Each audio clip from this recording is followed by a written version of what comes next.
लोकशाहीर अण्णाभाऊ साठे यांच्या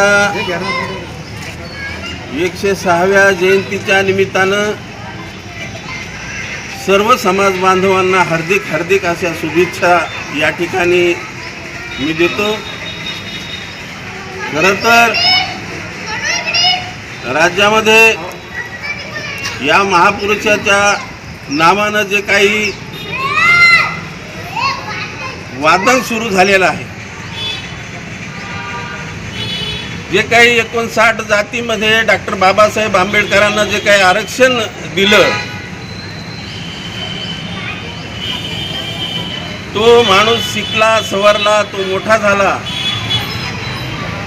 त्याला खऱ्या अर्थानं सन्मानाचं पद मिळतं। परंतु या 59 जातीमध्ये जे काय मागासलेपणा जो आपल्यामध्ये आहे, त्या मागास जातीमध्ये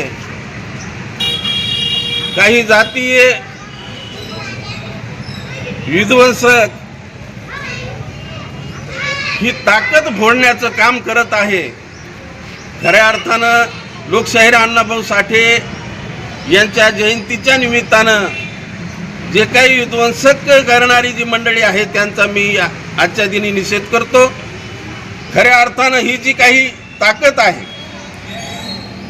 लोकशाहीर अण्णाभाऊ साठे, डॉक्टर बाबासाहेब आंबेडकर, छत्रपती शाहू महाराज, शिवाजी महाराज या महापुरुषानं जे काही आम्हाला शिकवलं, जे काही खऱ्या अर्थानं त्यांना हा देश घडवला, हे राज्य घडवलं, अनेक खंड घडवले।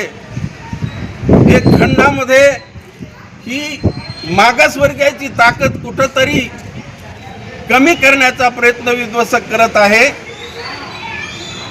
आणि म्हणूनच सर्व समाज बांधवांना आजच्या जयंतीच्या निमित्तानं मी आवाहन करतो की आपण खऱ्या अर्थानं आपली जी काही एकजूट आहे, जी काही साहित्यरत्न लोकशाहीर अण्णाभाऊ साठे या महापुरुषाची, डॉक्टर बाबासाहेब आंबेडकराची जी वग्रमुठ आहे, ही कायम अशीच ठेवावी आजच्या जयंतीच्या निमित्तानं सर्व समाज बांधवांना आवाहन करतो।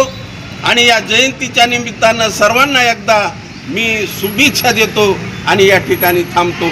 धन्यवाद। साठे यांची 106वी जयंती आत्ताच आम्ही अण्णाभाऊ साठे यांच्या प्रतिमेस पुष्पहार घालून अभिवादन करण्यात आले व तसेच आज सार्वजनिक जयंती उत्सव समिती आंबेडकर नगरच्या वतीने आज सायंकाळी 6 वाजता भव्य अशी मिरवणूक डॉक्टर बाबासाहेब आंबेडकर यांच्या पुतळ्यापासून भव्य अशी मिरवणूक ही शहरामध्ये निघणार आहे। तरी कृपया करून जे शहरामधील जे अण्णाभाऊ साठे जयंतीमध्ये सामील सर्वांनी व्हावे अशी सार्वजनिक जयंतीच्या वतीने मी सर्वांना नम्र विनंती करतो आणि सर्वांना अण्णाभाऊ साठे जयंतीच्या हार्दिक शुभेच्छा देतो। मी उत्तम दणके।